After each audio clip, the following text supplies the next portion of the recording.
Hello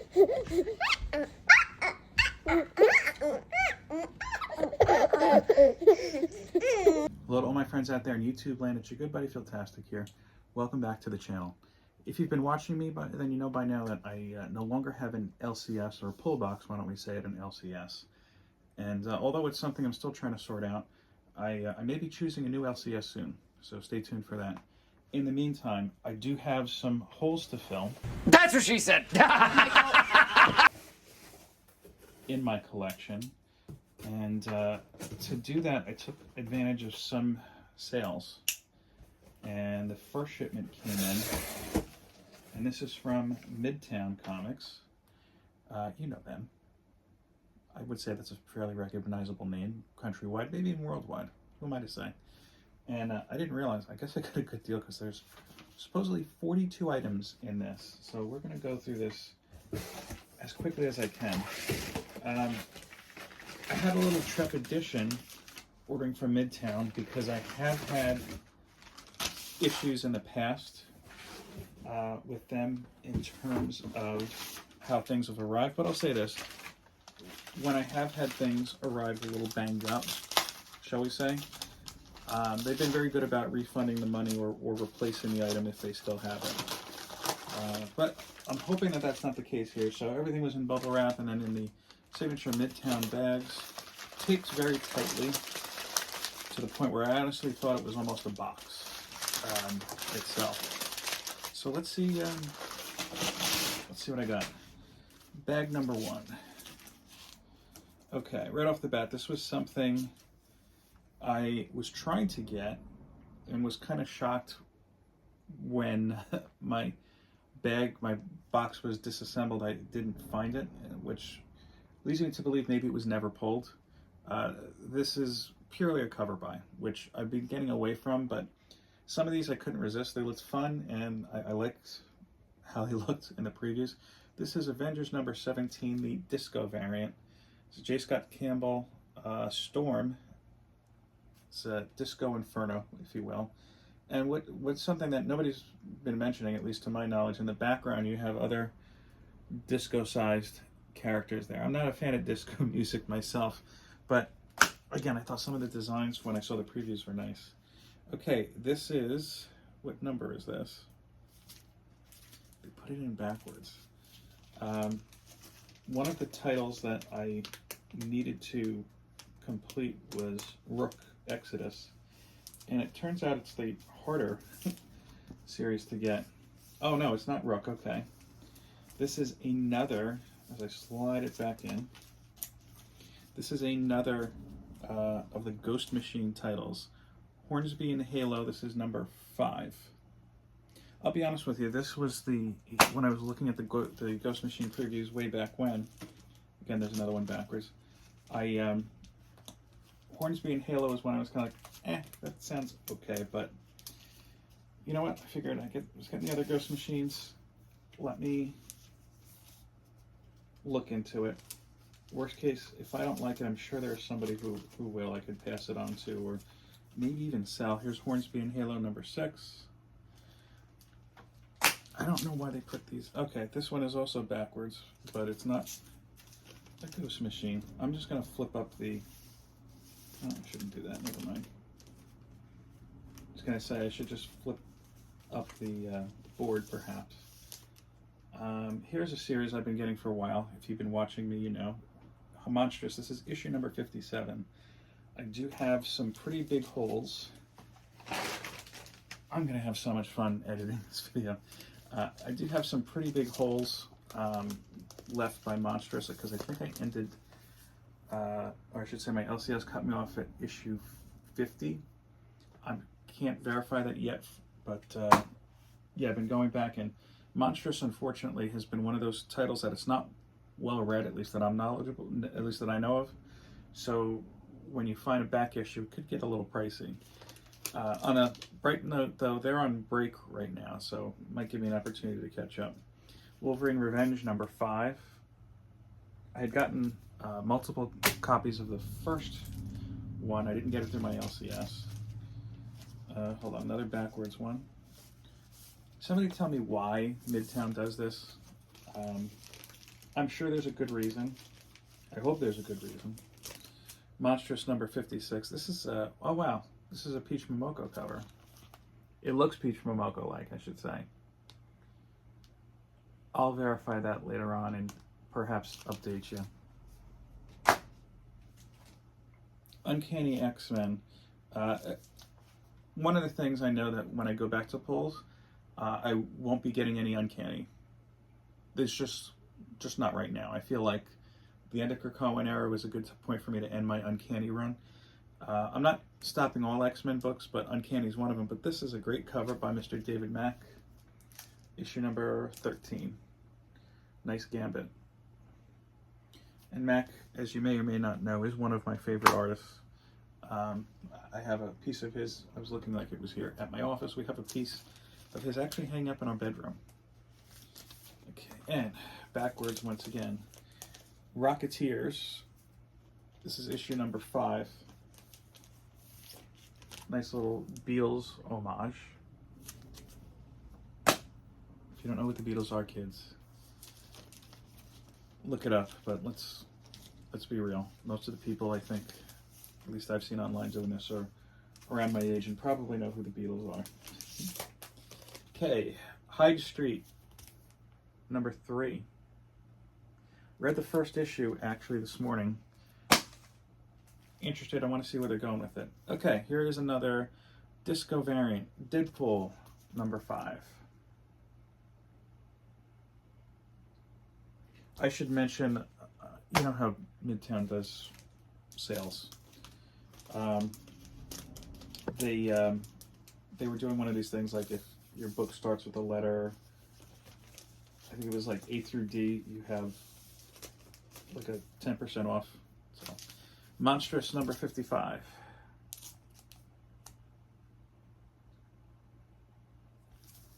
Please excuse the glare. I should just rename this channel, Please Excuse the Glare. Here we go, another disco one. This one was only $1. I'll be honest with you, and I thought it was interesting enough for that. Daredevil number 12. I like the Elektra and Daredevil on the dance floor, if you will.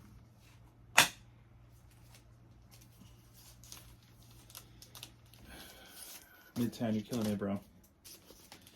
Geiger, number 10. This is a 3rd printing. Geiger has been a little difficult to catch up on. Very cool cover, though. I have to figure out, I have to sort through actually which ones I have and I need for Geiger. Because I stopped at the LCS with number, excuse me, of the current run. I stopped with number 4. I was able to pick up a couple more through the LCS, and I was able to get more from Midtown, and also I have another shipment coming from someone else that you'll see in the future. Geiger number 8. People might be saying, are you that far behind? I was like, yeah, I'm that far behind. Okay? That's just how it is.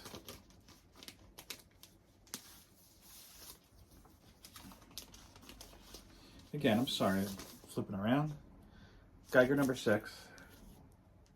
I don't want to do it. Midtown is making me do it.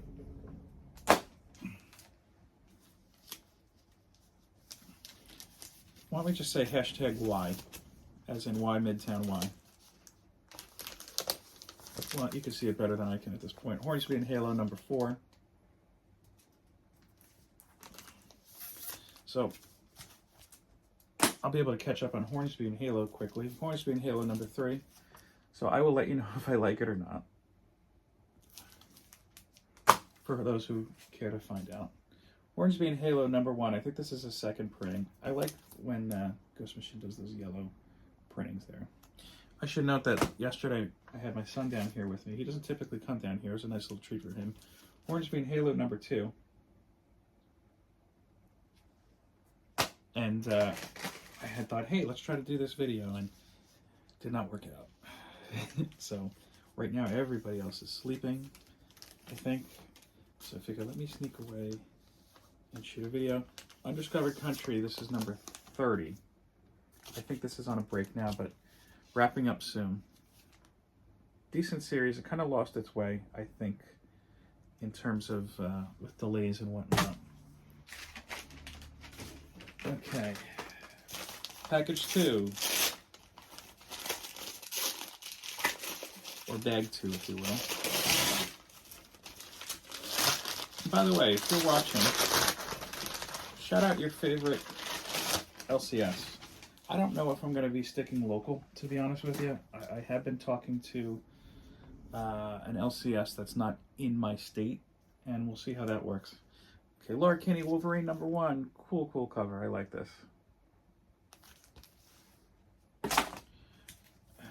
I'm putting them down more gently than it sounds. Again, the disco covers Doctor Strange #18.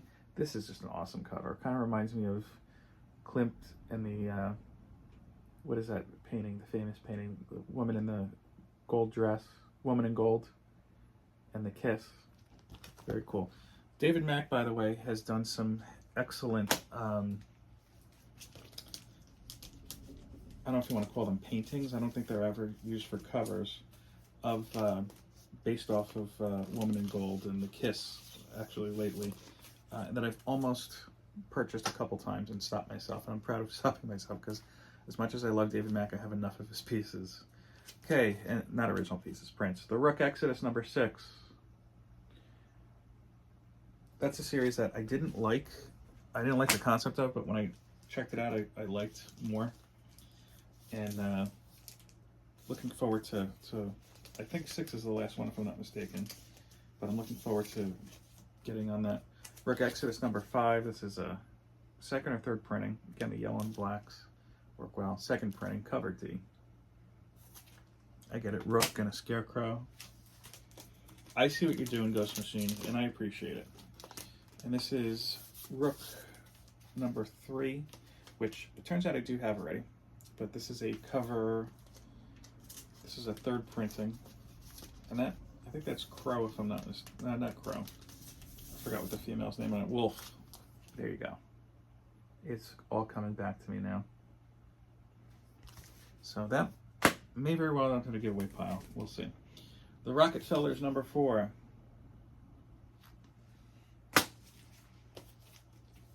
So you might see I'm getting a lot more Image in this haul, if you will, than Marvel. Ghost Machine, oh sorry, Rockefellers, yeah, #3. This is an interesting cover. Kind of reminds me if you go back to Valiant and the Rye and the Future Force covers. Rockefellers #2.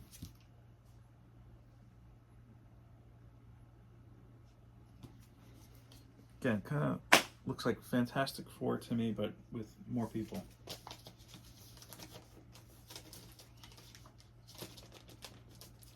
Come on. Rockefellers #1. This is a second printing.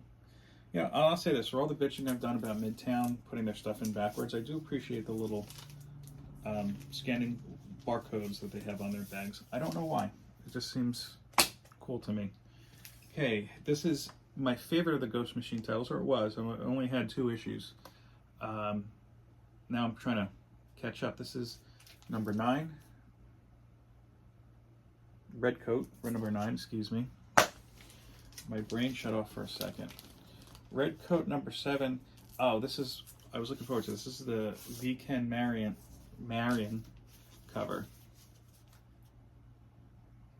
V. Ken Marion is very good friends with Anthony Desiato. If you know that name, then if you're watching my channel, I should say you know that name. Red Coat #6. Anthony has a great Superman podcast right now. Never Let Go of Smallville. He's got to be the worldwide aficionado, at least in my opinion, on Superman. He's done some great documentaries, including My Comic Shop Country. You should check out. Red Coat #4. V. Ken Marion is a very good personal friend of Anthony, and he's appeared on Anthony's podcast, as have I. So I was really looking forward to that cover. And by the way, Unreal Hair. Redcoat number 3. You know, we have the comic book community awards, and people have this best hair category. We take it or leave it, whatever you want. It is. But yeah, I would say that is a gentleman with a nice head of hair. Like, it looks like something from some anime movie. If you don't believe me, look it up and then come back and tell me if you agree or not. X-Men: Heir of Apocalypse number 4. I think this was the conclusion.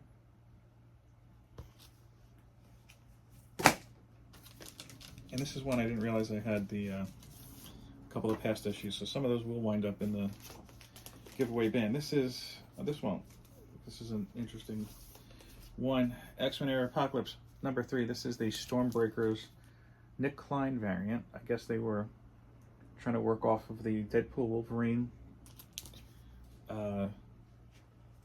film there. X-Men: Heir of Apocalypse number 2. Interesting. This character, if he's who I think it is, I forgot what he's called now, but initially I remember he was introduced during the Age of Apocalypse, and he was called Holocaust. And then after the fact, they were like, yeah, probably not a good idea to call a character name after a global genocidal atrocity. Though it fit the character well, I'll say that much. But I was just kind of disappointed because he was one of those characters that they brought over from the Age of Apocalypse, but didn't do much with. I think you saw him last. I know he was in a couple issues, a couple Uncannies within the past 5 years or so, but immediately following the Age of Apocalypse, he showed up in an issue of X-Man, and then I kind of didn't see him for a while. So, interested to see him back, because during the Age of Apocalypse, great character. Afterwards, not so much. Wolverine from the current run, number 3, very cool cover. I think I might be up to date with Wolverine, which will be great because I can dive in and finally enjoy it. Wolverine number 2, featuring the Wendigo. I have to say it like that. I think it was in the original Konami arcade game. Somebody will tell me if I'm wrong, I'm sure. Where Wendigo popped up, and I just remember him going, Wendigo! I apologize for my impersonations. Wolverine Revenge number 4. Wolverine Revenge number 3. And again, why is this one upside down? You know, at least it's in the right way, but kind of not. And then Wolverine Revenge number 2. This is the Stephen Platt, or for us Gen Xers who remember Stephen Platt from the 90s, the Splat cover. Yeah, so there were 42 comics in there. Okay. Yeah, that's what I have here. As I was saying, you could see more Image than Marvel, and that's just, again, because I have the Marvel app. The Marvel things I bought, I just wanted as part of the collection. I could go back and read these stories online, but especially the Wolverine one is something I want to keep current on. Anyway, that's all I have for you today. I hope that you enjoyed this. Thumbs up if you did. Comment, like, subscribe, all those things. Check out Conjuring, Prayer for the Dying, LegacyComicsWithanX.com. And you know what? Check out any of these. Most of these books, not this one. That's some point in Identity Crisis, not Isolation. And not the Batman one here. That's just a cool cover. Are from independent comic book publishers, writers, artists. Check them out. Look, you got Conjuring, you got The Doctor. The Job is up here. My first work with Legacy. Again, purchase for that portion goes to Comics Curing Cancer forever and ever, from what I understand. The Need from Gary Baker, Gary B. Not a comic, but that's cool. And of course, Isolation from Doug Bartone. Anyway, I've been babbling enough. Peace, love, and comics. Have a great day.